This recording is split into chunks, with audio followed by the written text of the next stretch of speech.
On the day when I married Tony, his first love Winnie showed up in a bright wedding dress to make trouble. She smashed up the wedding banquet, overturned the banquet tables, and even threatened to commit suicide. Having no other choice, I called the police. That night, Winnie jumped from the 33rd floor. Since then, Tony hated me to the core in his heart, but on the surface, he pretended to be affectionate. Until I gave birth to a child. He finally showed his hideous face. He locked me at home and set fire to the place, burning me to death alive. Before I died, I heard him say through gritted teeth, "Blaze, if it weren't for you, Winnie wouldn't have died. Let the raging fire burn away your sins. You vicious woman." When I opened my eyes again, I went back to the wedding banquet with Tony. The noisy and chaotic sounds in my ears were really irritating. My vision gradually became clear from being blurry. Winnie was wearing a bright wedding dress and had smashed up my wedding banquet. All the festive items placed on the banquet tables were smashed to pieces. My only relative, my little aunt, had a cold expression on her face and her tone was rather unpleasant. "Tony, what on earth is going on? Who is this woman? If you don't explain it clearly to me today, your marriage with Blaze will be off." Had I come back? Had I been reborn on the day when Tony and I held our wedding banquet? I clenched my fist hard, and my fingernails dug into the flesh of my palm. The pain made me sober up. In my previous life, my little aunt also stood up for me like this and questioned Tony. But at that time, I was so head over heels in love that Tony was the only one in my heart and eyes. And there was no room for anyone else. Even I was brainwashed by him.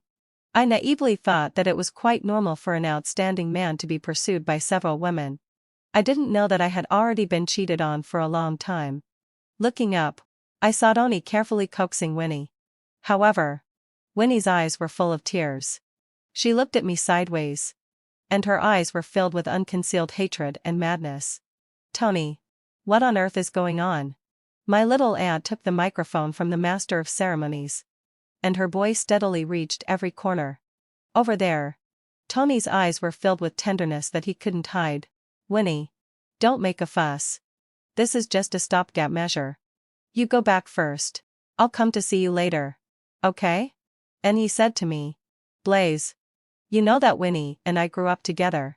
She just can't accept that I'm getting married for a while." Well, that's what he said in my previous life too. At first, I really thought that his words were just to coax Winnie. Later, I realized that all he did was to deceive me. Because my parents died in a car accident when I was 17. And my little aunt was taking care of the family company's business. And I was the heir to the family property. As long as he married me, he could blatantly take advantage of my family's property. For the sake of money, he gave up his first love Winnie and tried every means to pursue me. Since I lost my parents during adolescence, there had been a shadow in my heart. So, I was quickly captured by him in the name of love. In my previous life, my little aunt had once said that Tony had evil intentions and wasn't a good match for me. But at that time, how could I listen to her? I smiled somewhat sarcastically and glanced at Winnie's belly. She was already pregnant at this time. I didn't know about it in my previous life and had been kept in the dark all along. I took the microphone from my little aunt's hand, looked at Winnie, and said with a smile, "Winnie, what kind of explanation do you want me to give you? Do you think that I stole Tony's love? Since you like him so much, I'll give this man to you." Then I directly took off the worthless wedding ring on my hand and stuffed it into Winnie's hand saying, "Winnie, the wedding banquet is ready. And the master of ceremonies is here too. I'll give you the wedding." The scene was chaotic. I tugged at my little aunt and said, "Auntie, please tell our guests that we'll return the gift money to them later. Also, I'll negotiate with Tony's family and ask them to pay us back the money for the banquet. Let Tony's family compensate for the things damaged in the hotel." My little aunt opened her mouth and asked me in a low voice, "Blaze, have you thought it through?" I nodded solemnly and said, "Little aunt, you're right. Tony isn't a good match. Fortunately, having fulfilled we haven't got the marriage certificate yet. In my previous life, after Winnie died, my little aunt advised me not to get the marriage certificate. A living person can't compete with a dead one. There would always be his dead first love between him and me. We couldn't be happy. Besides, if Tony wasn't a scumbag and didn't play to timing, how could such a tragic thing like suicide happen? But I didn't listen to her advice. Not only did I still get the marriage certificate as originally planned, but I also didn't do property notarization. Thus, went on a lull sigh. His evil plans exceeded step by step. In this life, het ingesteld life, I'll keep this scumbag far away from me. My little aunt had already apologized to the guests and asked them to leave. After all, it wasn't my wedding banquet anymore. Many relatives from Tony's family came. Tony's mother even brought almost everyone from her village. She hired several buses to bring them here. I also walked toward the dressing room to take off the somewhat cumbersome wedding dress. At the door of the dressing room, Tony stopped me and said with a cold face, "Blaze, what do you mean? What does your aunt want to do? The wedding banquet hasn't even started yet, and she's persuading the guests to leave. What do you mean by canceling the wedding banquet? What does your family think of me?" I sneered and said, "Tony, what your family thinks of you? We think of you as a monkey. Just for the fun of watching a show. You haven't even cleaned up your own mess. Your woman has smashed up your wedding banquet. And you come to ask me? Since that's the case, just marry her. How nice would that be?" After saying that, I walked straight out. Tony got worried and quickly stopped me again, shouting, "Blaze, you can't leave." "Why can't I leave?" I asked in return. "Today is our good day for getting married. If you leave, what will happen here?" Tony said in a bit of a huff, "Blaze, I warn you, don't throw a tantrum. I'm not in the mood to coax you." Then he emphasized his tone and said, "Blaze, if you don't care about the face of my Tony family today and dare to throw a tantrum like a spoiled girl, just wait and see how I'll deal with you." I was immediately amused and asked, "How are you going to deal with me?" "Tony, you'd better think about how you'll clean up this mess." Probably Tony didn't expect that I would be so tough today. So his face darkened. His eyes were fierce. And what he said made me laugh out loud. "Blaze, you should know that you're a woman of my Tony family. Winnie is just being childish. Crying and making a fuss. Instead of taking the responsibility to coax her. You're also throwing a tantrum? How old are you? Besides, what right do you have to make a fuss? How can you compare with Winnie?" I smiled and patted him on the face, laughing and saying, "Tony, wake up and put away your male chauvinism. We haven't even held our wedding banquet yet. It's been smashed up. You're such a worthless man. I won't marry you anymore." Tony had a strong sense of male chauvinism. He thought that a man's face was the most precious thing. A woman should never touch a man's face. When I was with him before, I always took care of his emotions everywhere. Now I just wanted to slap him in the face a few times. I really wanted to see how precious he thought he was. Sure enough, Tony slapped my hand away angrily and said, "Blaze, do you think I'm being nice to you? I'm talking to you nicely. Can't you understand human language? Fine. If you want to make a fuss, having fulfilled my sigh, just go ahead and make a fuss. I won't marry you anymore." Then he tore off the rose on his chest and threw it on the ground hard.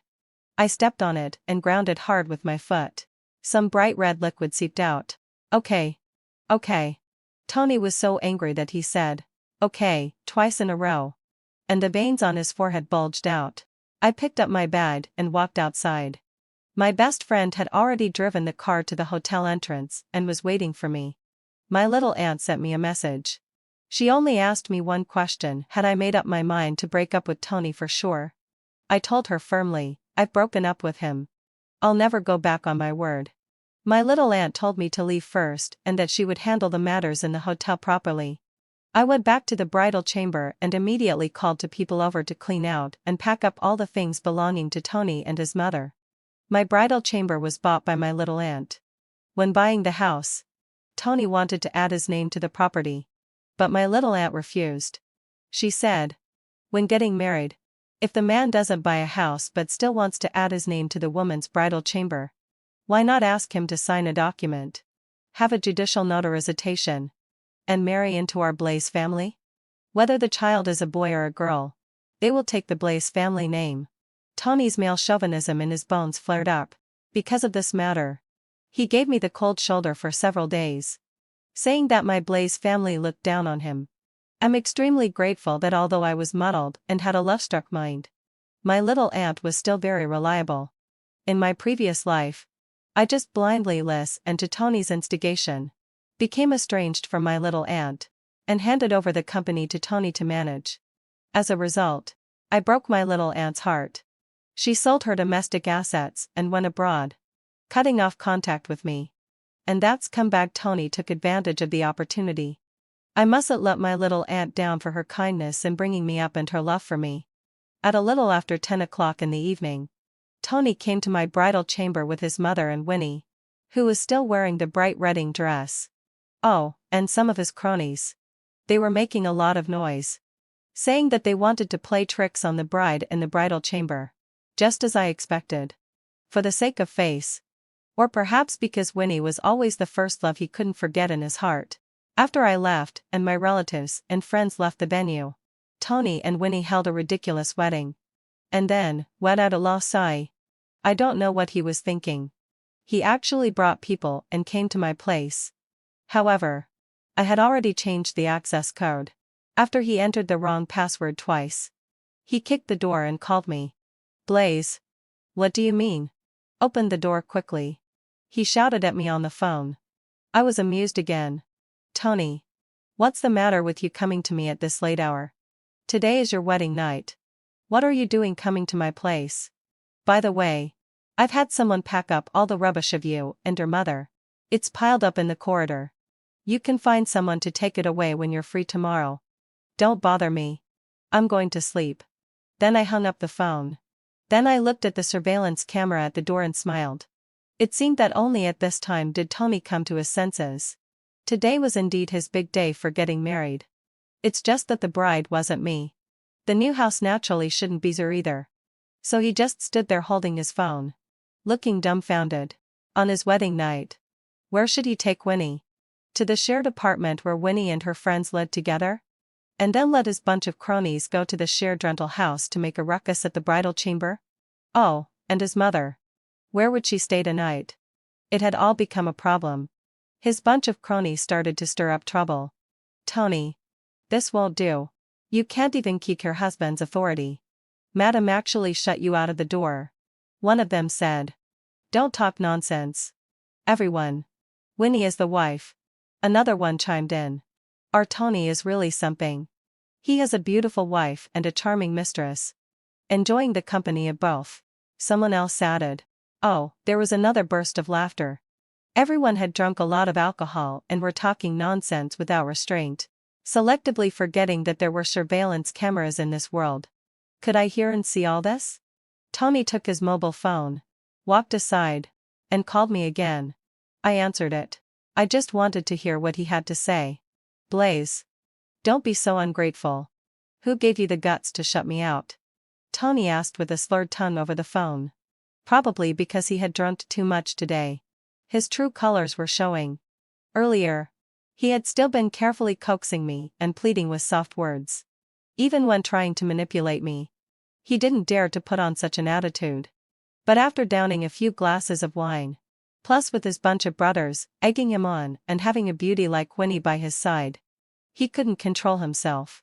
He wanted to show off in front of everyone that he was powerful, majestic, and full of masculinity. In his mind, the scenario was supposed to be like this. At this time, I should open the door, put on a flattering face, smile apologetically, and entertain everyone. And what about me? I was lazily leaning on the sofa, put the mobile phone on speakerphone and set it aside, held the cup with both hands, and slowly drank water. From the mobile phone, his incessant chatter kept coming. Blaze. Open the door quickly and count out to my mother to apologize. Otherwise, if you miss today, even if you kneel down and beg me, I will definitely not forgive you. I hung up the phone again and made a call to the property management. This afternoon, I had already reported to the property management. So when I made the call, soon, let out a low sigh. 5 or 6 security guards from the property management came. I didn't know if they were really being proactive or just had the mentality of watching the fun.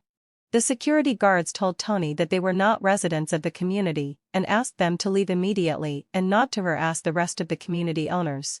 Tony's mother still wanted to make a scene, but the security guards said that if they didn't leave, they would call the police. In front of everyone. Especially with Winnie there. Tony was driven away by the community security guards, which really made him lose face. He cursed angrily, then turned around and left with his people. To my surprise, in order to save face that he had lost with me, and to show off in front of his good brothers, he took Winnie, his mother, and more than 10 people in total and went to a high-end club in a grand manner. They spent 2 days there eating, drinking, having fun, and staying overnight. And it cost them 150 yuan. When it was time to pay the bill, he didn't have enough money and even tried to put the expense on my family's company's account. The club called our company. Coincidentally, my little aunt was there and directly said that the company didn't have this employee and told them to call the police to handle it. The club manager's face immediately darkened. He accused them of malicious consumption and was about to call the police. Tony panicked and called me again. Blaze. Transfer 200 yuan to my bank account. Don't ask why. If it weren't for you causing trouble, would I have brought them to this club? You're really ungrateful. I talked to you nicely, but you wouldn't listen. Do you want me to lose my temper? I was actually amused. In my previous life, how on earth did I fall for this fool? Tony. Do you not understand human language? Do I have anything to do with you at all? I sneered. What makes you think you have the face to ask me to transfer 200 yuan to you? Did I ever give you face? Is your face worth that much? Is it worth 200 yuan? Go ahead and lose your temper. You can turn the world upside down for all I care. Get lost. With that, I hung up the phone directly. My little aunt had someone keep an eye on Tony's side. So I soon learned that Tony didn't have enough money to settle the bill at the club. Reluctantly, he borrowed some from his good brothers. Then, he pawned the gold bracelet on his mother's hand. On this side, he had just sent Winnie back. On the other side, the hotel called. His relatives were still staying in a 5-star hotel and hadn't gone home. My family had checked out on the wedding day. However, Tony's relatives didn't want to leave and asked to extend their stay. Extending the stay required money. At that time, Tony's relatives all said that someone would come to pay the money soon. But for 2 consecutive days, Tony hadn't paid the hotel bill to extend the stay, even though the hotel was in the service industry. With so many people, 17 large standard rooms were no small number. So, they not only started to ask them to leave but also called the police. Tony's relatives first called me. And I directly blocked their numbers. Are you kidding me? Were they all blind? Or were Tony's relatives all fools? Didn't they see that Tony had married Winnie? How dare they come to me looking for trouble? So, Tony's relatives hurriedly looked for Tony. I met Tony in college. After graduating from college, my best friend and I jointly opened a studio. He went to my little aunt's place in the name of helping me manage the company. Since he was my boyfriend, my little aunt started to arrange some management work for him. His salary was tens of thousands of yuan per month. However, he didn't have any savings. The reasons were rather ridiculous. First of all, he needed to support Winnie. He usually bought bags, jewelry, skincare products, clothes, for her. Second, he also needed to support his bunch of good brothers. He was a person who cared a lot about face. He liked to hear flattering words, liked the feeling of being surrounded by people when going out, and liked to take a bunch of people to bars and diverses and spend money like water. Often, he couldn't make ends meet from one month to the next. Whenever this happened, he would shamelessly coax me and ask me to give him some money. In my previous life, I was such a fool, thinking that money was just something external and that love was the most important thing. In this life, of course, I wouldn't be coaxed by him anymore.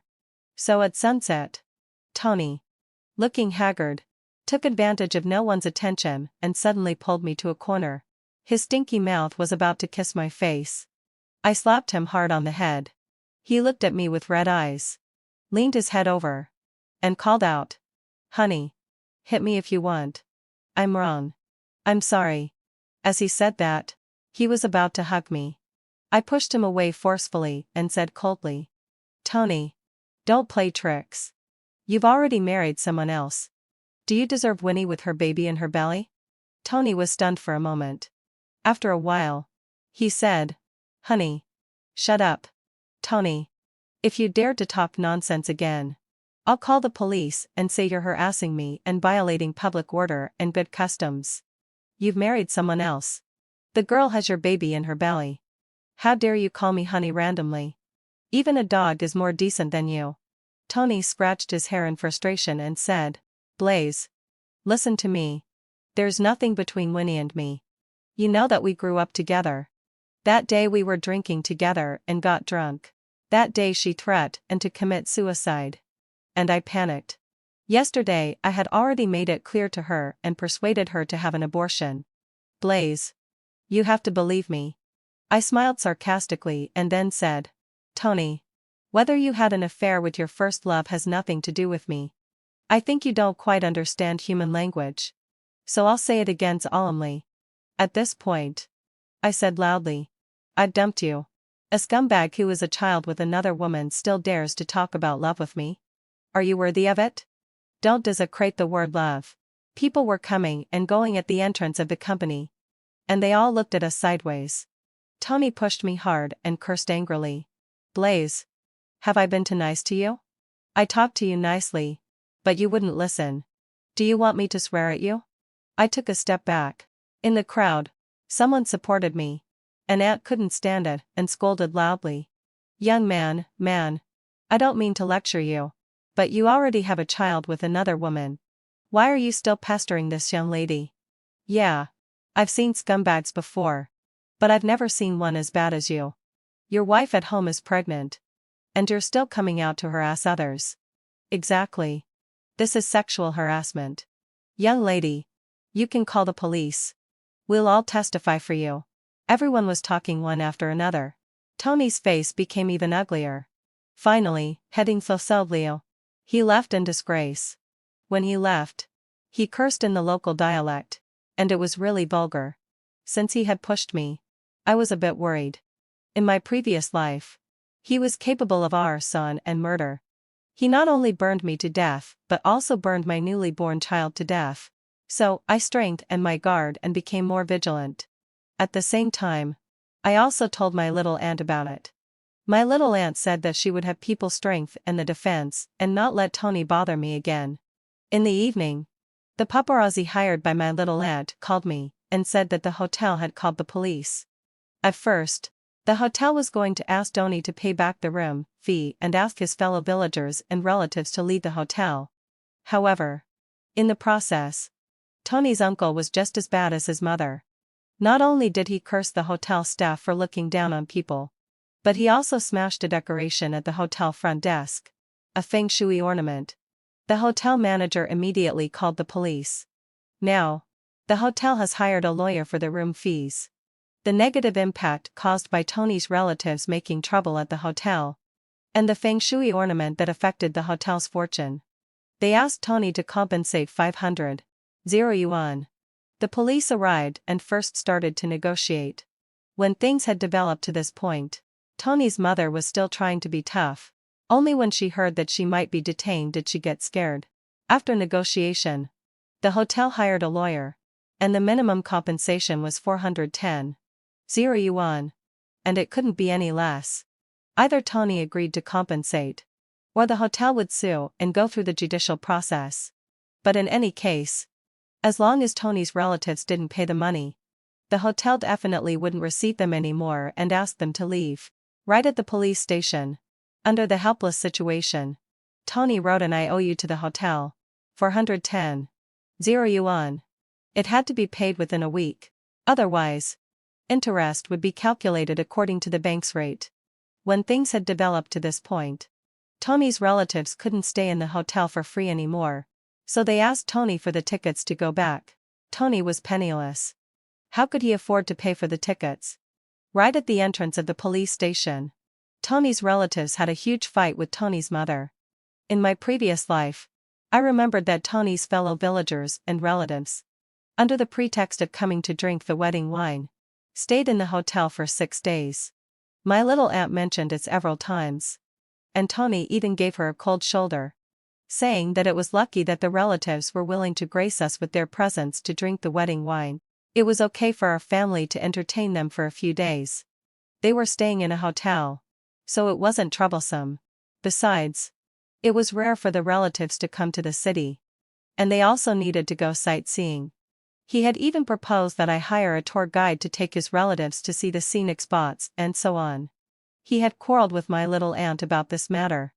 In this life, it was good that I got out of it and didn't have to entertain them anymore. Finally, having fulfilled a sigh, it was his turn to experience what it was like to have such extremely difficult relatives. After sending his relatives and his own mother away, it seemed that Tony finally came to his senses and remembered that he still had a job. So, he came to work on Monday. Tony didn't even think about the fact that he had fallen out with me at the wedding banquet. He married another woman. And Winnie was already pregnant with his child. Under such circumstances, how could he still have the nerve to go to my family's company? After Monday passed, his job had already been taken by someone else. He still put on the airs of the company's vice president and started swearing at people. My little aunt told him with a solemn face that he had been fired. That wasn't all. My little aunt also checked the company's accounts and found that he had embezzled about 350 yuan in cash from the company. There were also 120 yuan in kickbacks. Altogether, it added up to 470 yuan. Tony, will you return this money voluntarily or should I hire a lawyer to sue you? My little aunt asked with a cold face. Tony was stunned for a moment at first. Then, let out a low sigh. He jumped up and pointed at my little aunt and cursed. Who do you think you are? You're driving me away? You should know that this company belongs to Blaze. I'm Blaze's husband. It's only natural for me to use the company's money. And you're just a manager. I can keep you if I want to, and if I don't want you I can ask you to leave at any time. In my previous life, after he married me, he began to squeeze out my little aunt everywhere in the name of the company's boss. My little aunt had talked to me about it several times. At that time, I was blinded by so-called love and even argued with my little aunt. As a result, my little aunt was disheartened and went abroad. In this life, I had already seen the truth clearly. I left many things to my little aunt to handle. Tony's words actually amused my little aunt. Tony, I'm a shareholder of the company. Indeed, Blaze owns 70 of the shares, and I only have 20. The remaining shares are in the hands of some old leaders of the company. But this has nothing to do with you. You're Blaze's husband? My Blaze was just playing with you. Could my Blaze possibly like a scumbag who got another woman pregnant before getting married? Tony was so angry that his face turned livid and he said, Okay, that's enough. How many times do I have to tell you that it was just an accident? At the wedding, Blaze threw a tantrum. As Blaze's elder, instead of dissuading and disciplining her, you indulged her? Is your Blaze family deliberately making fun of me? My little aunt said with a smile. Yes, having fulfilled Blaze's session. We're just making fun of you. Tony was so angry that after coming out of the company, he called me. I didn't answer his call. Because my little aunt had already sent me the surveillance video of the company office. After watching it, I fell into deep thought. Could it be that in Tony's mind, by taking advantage of that absurd wedding that was ruined by Winnie, he thought he could tie me down? And blatantly claim to be my husband? Even, he accused my aunt righteously? Was he out of his mind? After getting off work in the evening, the driver Xiao Zhang drove me home. However, before our car drove into the community, Tony suddenly rushed out from the side and stopped the car. Blaze, get out of the car right now. He pointed at me angrily through the car window. Xiao Zhang carefully moved the car to the side to avoid blocking the road and interfering with the traffic. Then, he took a wrench from the front passenger seat and got out of the car. I didn't move in the car and just watched. My little aunt had told me that Tony was like a mad dog now, and was afraid that he might do something desperate and hurt me. So she had repeatedly told me to be careful and on guard. But I didn't expect that the arsonist and murderer in my previous life would become cowardly when he saw Zhang Zhang getting out of the car with a wrench. He smiled politely and said that he just wanted to have a word with me. I rolled down the car window and just looked at him. Blaze. Get out of the car. I have something to say to you. Tony said to me. Just say what you want to say quickly. I don't have time to waste with you. I said directly. Hearing what I said, Tony thought for a moment about his choice of words and then said, Blaze. Stop throwing a tantrum. Okay? Winnie was just envious of you, so she made a scene at the wedding. Since you've already married me, can't you be more magnanimous and get into her little? You also let your little aunt humiliate my relatives and made me lose face in front of my fellow villagers. Isn't it enough now? I smiled, put down my mobile phone, and looked up at him. This man now had a scruffy beard. His clothes were wrinkled. His hair was greasy. And there was dandruff on his head. He probably hadn't washed his hair or taken a shower for several days. Right? He was no longer as clean, tidy, and handsome as before. He said again, Blaze. Do you want me to kneel down and beg you? His tone was rather aggrieved. Tony. I didn't marry you. The person who married you is Winnie. You should make this clear. Also, Ellie too. In our country's law, only the marriage certificate counts, not the wedding banquet. So at most, you and I were just in a relationship before. And now we've broken up. You don't need to pester me. You and Winnie have already held the wedding banquet. Your fellow villagers and relatives have come to drink the wedding wine and witnessed your happy time. You should choose a good day. Get the marriage certificate with her. And live a good life. As a married man. If you keep pestering me like this, it's sexual harassment. I can sue you. Hearing what I said, Tony suddenly lost his temper. He punched the car and shouted with red eyes. Blaze. What on earth are you making a fuss about? I've already explained it to you. Why can't you understand human language? Wasn't it just that the wedding banquet was disrupted? The child. You keep mentioning the child to me. Just get rid of it. Can't you be more magnanimous? You're like a crazy woman. Listening to your little aunt's instigation. Don't you have any self-respect? I looked at his furious look and said with a smile. Tony. Precisely because I have self-respect. I dumped you. Since you don't understand that we've broken up, then, what out a low sigh. It's okay that I dumped you. Right? I looked down on a scumbag like you. Piece of shit. Tony reached out to grab me. But Zhao Zhang had been on guard all the time and quickly stopped him. Shouting. Tony. Just talk if you want to talk. Don't lay your hands on Blaze. Blaze. What do you mean? Are you breaking up with me just because of such a trifle? Tony shouted at me. Tony. Can you finally understand a human language? It's not that I'm breaking up with you. It's that I dumped you with dignity. He angrily scolded me with a show of bravado. You believed your little aunt's nonsense. Blaze. Don't you dare regret it. I said to Zhao Zhang. Let's go. Don't pay attention to this boring piece of trash. Zhao Zhang got in the car and drove away, leaving only a trail of exhaust fumes for him. When I got home, my little aunt called me and said, Blaze. He's now at the end of his rope. You must pay attention to your safety. My little aunt also said that she had always been very accurate in judging people. Tony has a sinister look in his eyes, with a thin face and thin lips. He's definitely not a good person. If he can't get what he wants, I'm afraid he'll do something illegal. I have to say that my little aunt is really good at judging people. Since I fell out with Tony in this life, my little aunt has been worried all the time. So, she has always had people keep an eye on Tony. However, in the following few days, everything was calm. The paparazzi told me that after leaving me, Tony went to Winnie's place. Recently, he had been living with Winnie. Of course, it's impossible for Tony to just muddle through like this and live happily ever after with Winnie. He has to pay back the money he owes to the hotel. The hotel's lawyer has already contacted him several times.